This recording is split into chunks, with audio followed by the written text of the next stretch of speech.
ಜಿಲ್ಲೆಲ್ಲ ಎಲ್ಲ ರಾಮ ಭಕ್ತರಿಗೂ ನನ್ನ ನಮಸ್ಕಾರಗಳು। जय श्री राम। मंच पर उपस्थित पूज्य संतों के चरणों में वंदन और उपस्थित मातृ शक्ति और बंधुओं, मैं उडुपी की पावन धरा को प्रणाम करता हूं। आज से ठीक 1 साल पहले पूज्य संतों के मार्गदर्शन में उडुपी की धर्म संसद में राम जन्मभूमि का आंदोलन फिर से आरंभ करने का निर्णय हुआ था। आज 1 साल बीता है और 1 साल के अंदर आज पूरे देश के अंदर ऐसा आंदोलन खड़ा हो गया है जो कभी 1990, 1992 में देश के अंदर आंदोलन खड़ा हो गया था। मैं इस पावन धरा को प्रणाम करता हूं। जब आंदोलन आरंभ हुआ तो लोग कह रहे थे कि अरे 25 साल बीत गए ढांचे को तोड़ के, पीढ़ी बदल गई है, अब कोई युवा साथ में आने वाला नहीं है। अरे बाबरी के नाम की छाती पीटने वालों, आओ देखो मंगलूर में, इस मंगलूर की सड़कों पर आज वे लोग भी थे जिन्होंने 1990 पे सीने में गोलियां खाई थी कार सेवा में। वे लोग भी थे जिन्होंने 1992 में ढांचा तोड़ने मंगलूर से गए थे। वे लोग भी आज सड़कों पर थे जो आज राम जी का भव्य मंदिर बनाने के लिए युवा तरुणाई जाने के लिए तैयार है। और आज सड़कों पर मेरी मातृशक्ति भी है जो देश की आने वाली पीढ़ी को, भारत माता को फिर से विश्व गुरु बनाने के लिए संकल्प दिलाने के लिए तैयार है। और इसलिए बाबरी के नाम की छाती पीटने वाले ये लोग ये देश के अंदर अब चलने वाले नहीं है। 1992 में जब आंदोलन चला था तब हमने बाबरी ढांचा तोड़ा था, और इस साल जो आंदोलन आरंभ हुआ है यह हमें दुख है कि माननीय अशोक जी सिंघल राम जी का भव्य मंदिर बिना देखे चले गए। लेकिन हाँ, हम आज कह सकते हैं कि पूज्य पेजावर स्वामी के साथ देश के पूज्य संतों के शुभ हाथों से राम जी के भव्य मंदिर की प्राण प्रतिष्ठा होगी, ये हम गौरव के साथ कह सकते हैं। और इसलिए बाबरी नाम की छाती पीटने वाले 1 साल पहले कह रहे थे अरे इस आंदोलन से क्या होने वाला है।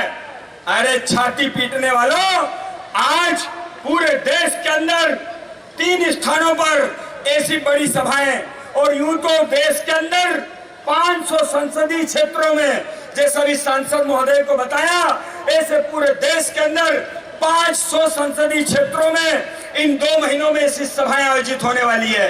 और लोग कह रहे थे कि अरे इन सभाओं से क्या होगा।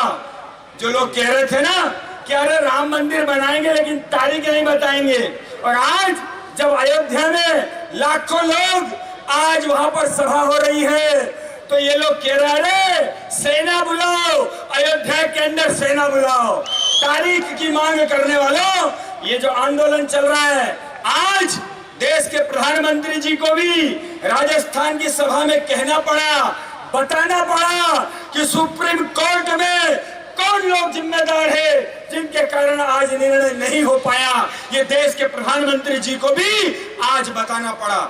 और इसलिए देश की करोड़ों करोड़ जनता, आज ऐसा लगता है कि पूरा देश भगवा युग में प्रवेश कर गया है। वे लोग जिन्होंने गोलियां चलाई थी कार सेवकों पर, अभी रामनवमी के दिन राम जी की पूजा कर रहे हैं, हम भी राम भक्त हैं, फोटो ट्विटर पे डाल रहे हैं। क्यों? क्या इनके मन में राम जी के प्रति भक्ति पैदा हो गई क्या? वे लोग जिन्होंने सुप्रीम कोर्ट में कहा था कि राम तो पैदा ही नहीं हुए, राम जी के होने पर जिन्होंने प्रश्न चिन्ह लगाया था, अरे बाबरी की छाती पीटने वालों, ये भारत राम का है। हम जब मिलते हैं तो राम राम बोलते हैं, हम जब भोजन करते हैं तो राम का नाम लेकर करते हैं, हम जब विपत्ति में होते हैं तब प्रभु राम को याद करते हैं, और अंतिम संस्कार होता है तब भी राम नाम सत्य के साथ जीवन पूर्ण होता है। इस देश के अंदर राम जी के होने पर प्रश्न चिन्ह खड़ा करने वाले लोगों, ध्यान से सुन लो। और वे लोग जिन्होंने कहा था कि राम तो पैदा ही नहीं हुए, वे लोग इस साल रामनवमी पर देश के अंदर रामनवमी के फ्लेक्स लगाकर राम जी की बधाइयां दे रहे थे। वे लोग गुजरात में मंदिर में जा जाकर माथा टेक रहे हैं। वे लोग कोट पैंट के ऊपर जनेऊ टांगकर बता रहे हैं हम भी हिंदू हैं। क्यों? क्योंकि 100 करोड़ हिंदू जिन्होंने राम जी के होने पर प्रश्न चिन्ह खड़ा किया था, उनको सड़क पर लाकर खड़ा कर दिया है। इसलिए ये लोग आज राम जी की जय बोल रहे हैं। और इसलिए आज देश के अंदर जो परिस्थितियां हैं, क्यों तोड़ा राम जी, क्यों तोड़ा बाबर का ढांचा, हमसे पूछने वालों पहले ये बताओ कि हमारे राम जी का मंदिर बाबर ने क्यों तोड़ा था? क्यों तोड़े हमारे मंदिर? क्यों तोड़ा काशी विश्वनाथ का मंदिर? क्यों तोड़ा सोमनाथ का मंदिर? क्यों तोड़ा मथुरा में कृष्ण जी का मंदिर? क्यों जलाए गए हमारे धर्म ग्रंथ? नालंदा विश्वविद्यालय जलाया गया। बख्तियार खिलजी ने 6 महीने तक हमारा धर्म ग्रंथ जलते रहे। धर्मांतरण तो हमारा हुआ। आज दुनिया के अंदर कोई ये नहीं कह सकता कि मार मार के हिंदू बनाया। हम भी अगर चाहते, आचार्य चाणक्य और चंद्रगुप्त अगर चाहते और तलवार लेकर निकल जाते, तो हम भी दुनिया को मार मार के हिंदू बना सकते थे। लेकिन हमारे पुरखों ने कभी ये नहीं कहा। आज तक यही कहते हैं कि मार मार के मुसलमान बनाया। अरे बाबरी के नाम की छाती पीटने वालों, बताओ बाबर से तुम्हारा क्या नाता है? क्या लगता है तुम्हारा बाबर? आओ, नहीं तो हम बताते हैं। अरे पूछो तुम्हारे दादाजी से, पूछो तुम्हारे परदादा से। 5 पीढ़ी पहले, 7 पीढ़ी पहले अपने दादाजी के दादाजी का नाम रामलाल या शंकरलाल निकलेगा? पूछो हिंदुस्तान में किसी से भी। धर्मांतरण तो हमारा हुआ और उल्टे हमको कह रहे हिंदू सांप्रदायिक, हिंदू असहिष्णु, ये भगवा, ये आतंकवादी हो गया। अरे दुनिया के लोगों, जिस दिन हिंदू आतंकवादी हो गया ना, उस दिन भारत तो छोड़ो, दुनिया में हिंदू के अलावा कोई नहीं बचेगा। याद रख लेना, जिस दिन हम आतंकवादी हो जाएंगे। हमको आतंकवादी कह रहे हो? अरे हम उस सत्य सनातन संस्कृति के लोग हैं। हमारी माताएं बेटी है, पहली रोटी जब माँ बनाती है तो खाने नहीं देती, कहती है पहली रोटी गाय माता की है। आखिरी रोटी भी खाने नहीं देती, कहती आखिरी रोटी कुत्ते की है। कटोरी में घी शक्कर आटा मिलाकर देती और कहती जाओ चींटियों को आटा डाल कर आओ। हम तो वे लोग हैं जो चींटियों को भी भूखा नहीं मरने देते हैं। अरे जब गर्मी आती है तो हम हिंदू हैं जो अपने घर के आंगन में पानी का कटोरा टांगते हैं कि कहीं पंछी भी प्यासा न मर जाए। हम हिंदू हैं जो सावन के महीने में पंछी को अनाज नहीं मिलता, हम अपनी छत पर अनाज डालते हैं। अरे हम ही तो हिंदू हैं, हम ही हिंदू हैं जो नाग पंचमी के दिन भी, और पंछी जो होता है ना, उसको भी मालूम है कि पानी का कटोरा हिंदू के आंगन में मिलेगा, अनाज का दाना हिंदू के छत पे मिलेगा। इसलिए पंछी भी हिंदू के छत पे आता है। उधर जाएगा तो कटपीट के सब्जी बन जाएगा, इसलिए उधर वो भी नहीं जाता है। नाग पंचमी के दिन जो सांप डस ले, उस सांप को भी हमारे पुरखों ने कहा कि इसको भी दूध पिलाओ। हमने सांप को भी दूध पिलाने वाली संस्कृति के लोग हैं। लेकिन याद रख लेना, अगर तुम सिमी के सपोले बनकर आए, अगर तुम लश्कर तोयबा, अगर तुम जैशे मोहम्मद, अगर तुम ISIS के आस्तीन के सांप बनकर आए, तो तुम्हारा सर कुचलना भी हमारे बाप दादाओं ने सिखाया है। याद रख लेना, भूल मत जाना। 1992 के अंदर बाबरी ढांचा जरूर टूटा, लेकिन बाबरी मानसिकता अभी जिंदा है इस देश के अंदर। ये बाबरी मानसिकता जो आज भी जब हिंदू परेशान होता है तो ये मिठाइयां बांटते हैं। ये हिंदू को कहते हैं कि हिंदू सांप्रदायिक हो गया। ये अवार्ड वापसी गैंग, क्यों रे? फिल्मों में नाचने वालों, तुमको तकलीफ होती है? हमको भारत सुरक्षित नहीं है? हमारे पैसों से करोड़ों रुपए कमाते हो और कहते हो कि हमारी पत्नी को सुरक्षा नहीं है? हमारे पैसों से अवार्ड वापस करने जाते हैं। अखलाक मर जाए तो छाती पीटते हैं, और अंकित की हत्या हो जाए तो ये लोग मिठाइयां बांटते हैं। क्यों रे? तुमको, तुम्हारा क्या लगता है बांग्लादेशी घुसपैठिए? बताओ तो सही, क्या लगता है तुम्हारे? NRC लागू हुई, छाती पीट रहे। केवल आसाम के अंदर 40 लाख बांग्लादेशी घुसपैठिए, जिनका ये देश नहीं है, जिनकी ये धरती नहीं है। इस देश के अंदर जाली नोट, इस देश के अंदर चोरी, डकैती, आतंकवादी घटनाएं, सारे गैर कानूनी काम ये बांग्लादेश के घुसपैठिए कर रहे हैं। और NRC लागू हो रही तो हमको धमकी दे रहे हैं। क्या कह रहे हैं? इन बांग्लादेशियों को अगर बाहर निकाला तो गृह युद्ध छिड़ जाएगा। अरे मियां, हम भी नहीं डरते अब गृह युद्ध से। याद रख लेना, ये भारत अब वो नहीं है जब हमसे कोई कहता था अरे एक गाल पे थप्पड़ मारे तो दूसरा आगे कर दो। जमाना बदल गया है, थप्पड़ मारना तो दूर, हाथ उठाया तो हाथ काट के दूसरे हाथ में दे देंगे। वो भारत में शक्ति रहती है। और हिंदुओं का कह रहे एनआरसी लागू हो गई तो गृह युद्ध छिड़ जाएगा। गृह युद्ध छिड़ जाएगा तो हम भी डरते नहीं है, घाटे में तुम ही रहोगे। याद रख लेना, हम हिंदू, हम किसी को छेड़ते नहीं है, लेकिन जिसने हिंदू को छेड़ा उसको हम छोड़ते भी नहीं है। याद रख लेना। और इसलिए ये देश क्यों तोड़ा ढांचा? क्या लगता है तुम्हारा बाबर? दुर्भाग्य इस देश का, इस देश की पीढ़ी का कि हमको अपने पुरखों से परिचय नहीं कराया गया। दुर्भाग्य इस देश का, इस क्षेत्र का। कर्नाटक राज्य के अंदर टीपू की जयंती मनाई जा रही है। कौन है टीपू? क्या किया उसने? मंदिर तोड़े हमारे, मंदिर तोड़े हमारे, धर्मांतरण किया हिंदुओं का, अपमान हुआ माता बहनों का, कन्नड़ भाषा को समाप्त करने का षड्यंत्र, और टीपू की जयंती मनाई जा रही है। अरे अगर तुम्हारे अंदर स्वाभिमान हो, अगर तुम्हारे अंदर साहस हो, तुम्हारे अंदर जरा सी भी देशभक्ति हो, तो कर्नाटक के अंदर पूरी दुनिया को प्रेरणा देने वाले विजयनगर साम्राज्य के अंदर हरिहर राय और बुक्का राय, राजा कृष्णदेव राय की जयंती मनाओ, तब गौरव बढ़ेगा।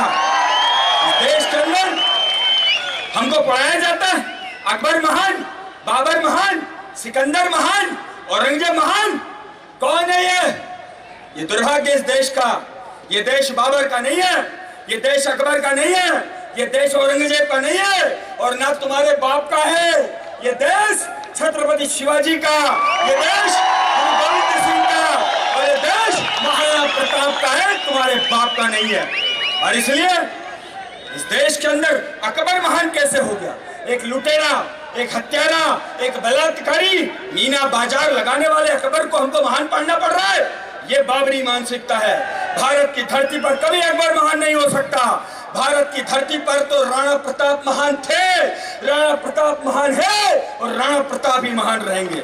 और इसलिए इस देश के पुरखों से, इस देश की संस्कृति से, इस देश की परंपराओं से, इस देश की पीढ़ी को परिचय कराने का काम ये राम जन्मभूमि का आंदोलन चल रहा है। और इसलिए सुप्रीम कोर्ट, अरे इन्होंने कहा था जब ढांचा टूटा, उसके बाद इन्होंने कहा, हलफनामा दायर किया कोर्ट में कि अगर इस जमीन के नीचे मंदिर होने के प्रमाण निकले तो हम हिंदुओं को जमीन सौंप देंगे।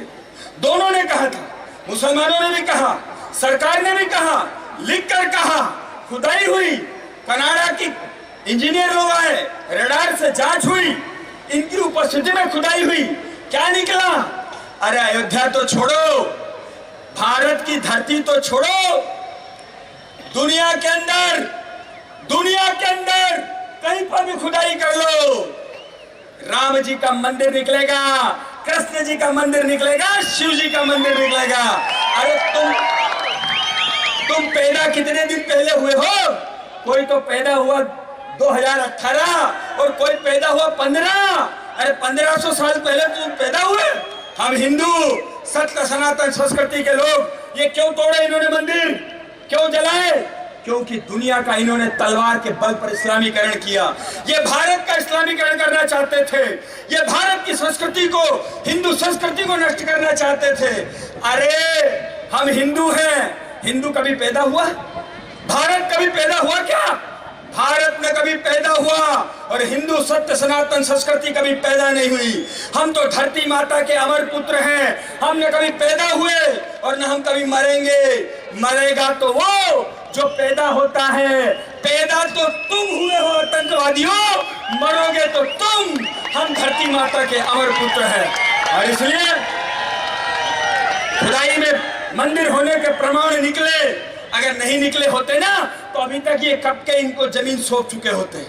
मंदिर होने के प्रमाण निकले, लेकिन जैसे ही मंदिर होने के प्रमाण निकले 30 सितंबर 2010 को इलाहाबाद हाई कोर्ट ने कहा कि हाँ यही वो जगह है जहां राम जी का जन्म हुआ था। ये 30 सितंबर को इलाहाबाद हाई कोर्ट ने कहा।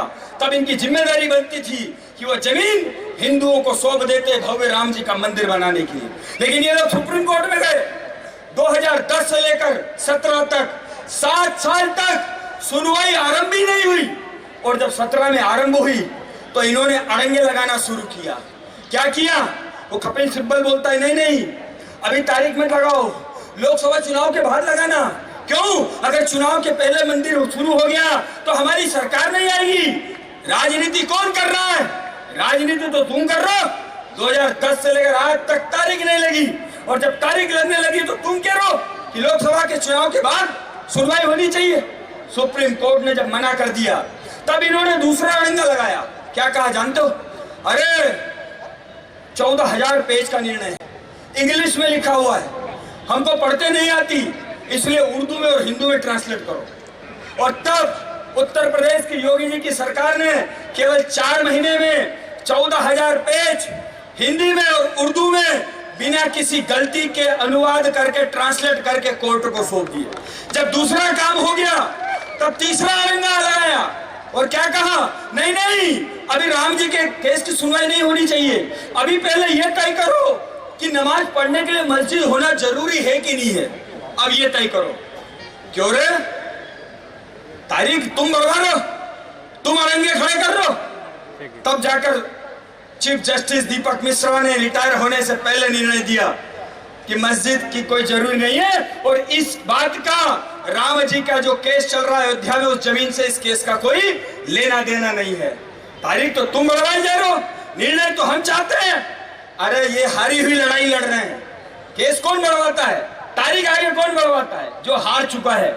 ये जानते हैं कि ये कोर्ट के अंदर लड़ाई हार चुके हैं, और इसलिए 28 अक्टूबर को तारीख थी, नए चीफ जस्टिस आए थे, हमको आशा थी कि राम जी के मंदिर का निर्णय सुप्रीम कोर्ट कर देगा, लेकिन निर्णय नहीं हुआ, और तारीख अगली जनवरी में कब आएगी पता नहीं है। और क्या कहा? हमारे पास बहुत सारे दूसरे काम है, हमारी प्राथमिकता में राम जी का केस नहीं है। क्या है प्राथमिकता में? जल्लीकट्टू का निर्णय आ जाएगा। क्या है निर्णय? सबरीमला का निर्णय तुरंत आ जाएगा। दिवाली के अंदर कितनी बजे से कितने बजे पटाखे फूटेंगे ये निर्णय आ जाएगा।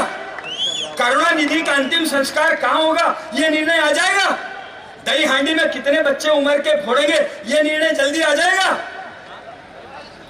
देश के अंदर अपमानित करने के लिए हम ही नजर आएंगे। सांडों की लड़ाई प्रतियोगिता होती है, अरे ये तो पशु हिंसा हो रही है। क्यों रे? एक दिन में हजारों बकरे काटे जाते तब तुमको पशु हिंसा नजर नहीं आ रही है? सारे कानून सारे नियम हमारे लिए है क्या? हमारे लिए। और इसलिए सुप्रीम कोर्ट ने जो कहा 125 करोड़ हिंदू इसको अपना अपमान समझता है, इसको अपना अपमान समझता है कि 125 करोड़ हिंदुओं की भावना, 77 लड़ाइयां, लाखों पुरखों ने हमारा बलिदान दिया राम जी के मंदिर के लिए, और उसके लिए सुनवाई के लिए समय नहीं है, उसके लिए प्राथमिकता नहीं है। हिंदू समाज इस निर्णय से अपने आप को अपमानित महसूस करता है, और इसलिए अब बारी सरकार की है, अब बारी दिल्ली में बैठी हुई सरकार की है। ये जिम्मेदारी सरकार की बनती है। 3 तरीके थे जो हमें बताए थे आरंभ में। पहला तरीका वार्ता से, वो वार्ता सफल हो गई, 3 बार हुई। राजीव गांधी ने प्रयास किया, नरसिम्हा राव ने प्रयास किया, और सबसे ज्यादा प्रयास चंद्रशेखर ने किया, प्रधानमंत्री ने। लेकिन जब निर्णय करने की बारी आती थी ये मैदान छोड़कर भाग जाते थे, ये टेबल छोड़कर भाग जाते थे। वार्ता से बात नहीं हो सकती। दूसरा तरीका था सुप्रीम कोर्ट निर्णय कर दे, कोर्ट के निर्णय से राम जी का मंदिर बने। लेकिन अब लग रहा है कि कोर्ट भी कोई जल्दी निर्णय करने वाला नहीं है, लेकिन हिंदू अब प्रतीक्षा करने वाला भी नहीं है। अब हिंदू भी प्रतीक्षा नहीं कर सकता, और इसलिए तीसरी जिम्मेदारी बनती है सरकार की। हम तो वही कह रहे हैं ना, हम कौन सी नई बात कह रहे हैं? वही कह रहे हैं जो सरदार पटेल ने किया था। तो क्या सरदार पटेल गलत थे क्या? बता दो कि सोमनाथ का मंदिर सरदार पटेल ने बनाया वो गलत था क्या? सरदार पटेल ने सोमनाथ का मंदिर बनाया और उसकी प्राण प्रतिष्ठा में डॉक्टर राजेंद्र प्रसाद राष्ट्रपति गए थे। क्या राष्ट्रपति गलत थे क्या? तो हम कैसे गलत हो सकते हैं? जैसे सोमनाथ का मंदिर बना ऐसे ही राम जी का मंदिर बने। और इसलिए सरकार की जिम्मेदारी है कि अभी 11 दिसंबर से शीतकालीन सत्र शुरू हो रहा है। ये सरकार की जिम्मेदारी है इसी शीतकालीन सत्र में कानून बनाया जाए और ये जन्मभूमि हिंदुओं को सौंप दी जाए, ये करोड़ों हिंदुओं की मांग है। और इसलिए लोग कह रहे हैं, चर्चा चल रही है अच्छे दिन की, हो सकता है अच्छे दिन, सबकी अपनी अपनी परिभाषा है। कोई कहता है 15 लाख जेब में आएंगे तो अच्छे दिन आएंगे, कोई कहता है सड़क बन जाएगी तो अच्छे दिन आएंगे, कोई कहता है रोजगार मिलेगा तो अच्छे दिन आएंगे, कोई कुछ और कहता है। लेकिन सुन लो, जब तक अयोध्या में राम जी का भव्य मंदिर नहीं बनेगा तब तक अच्छे दिन कभी नहीं आ सकते भारत की धरती पर। अच्छे दिन अगर लाना है तो राम जी का भव्य मंदिर बनाना होगा। और दूसरी बात, सब चाहते हैं कि ये सरकार फिर से आए, लेकिन ये सरकार भी फिर से तभी आएगी जब राम जी का मंदिर भव्य बनेगा, तभी ये सरकार आएगी। और इसलिए करोड़ों हिंदुओं की आस्था इस राम जी के भव्य मंदिर से लगी हुई है। और इसलिए हम राम जी के भव्य मंदिर के साथ राष्ट्र मंदिर का निर्माण, हम इस बाबरी नाम की मानसिकता को, हिंदू विरोधी मानसिकता को, जो आतंकवादियों को समर्थन करने वाली, जो भारत विरोधियों को समर्थन करने वाली, जो नक्सलवादियों को समर्थन करने वाली, जो पत्थर फेंकने वालों को, सेना के जवानों पर समर्थन करने वाली, जो रोहिंग्याओं के समर्थन करने वाली, इस सारी आतंकवादी मानसिकता, ये बाबरी मानसिकता को इस राम जन्मभूमि के आंदोलन से हम समाप्त कर देंगे। इसके लिए राम जी का मंदिर है और एक चुनौती हिंदुओं के लिए है। देश के अंदर संगठित हिंदू समाज की ताकत को तोड़ने का ये बाबरी मानसिकता के लोग प्रयास कर रहे हैं। हमारी जाति अलग हो सकती है, हमारी बोली अलग हो सकती है, हमारी भाषा अलग हो सकती है, हमारा पहनावा अलग हो सकता है, हमारा खान पान अलग हो सकता है, लेकिन बद्रीनाथ धाम से लेकर रामेश्वरम तक और जगन्नाथपुरी से लेकर द्वारिकापुरी तक फैली हुई शस्त्रजन भारत भूमि, ये हमारी माँ है। हम सब इसके बेटे बेटियां हैं, हम सब हिंदू हैं। संगठित हिंदू समाज दुनिया की सारी समस्याओं का समाधान कर देगा। और इसलिए आप सब यहाँ पर विराजित है, आइए हम संकल्प लें। वो घड़ी निकट आ गई है, वो क्षण निकट आ गया है, राम जी तुम्हारा भव्य मंदिर बनने का समय आ गया है। जब हमने नारा लगाया था 1992 में कि सौगंध राम की खाते हैं, मंदिर वहीं बनाएंगे, आज खाई सौगंध निभाएंगे, मंदिर वहीं भव्य बनाएंगे। इस संकल्प के साथ आप सबको प्रणाम करते हुए मैं अपनी बात पूरी करता हूं। भारत माता की, भारत माता की जय श्री राम।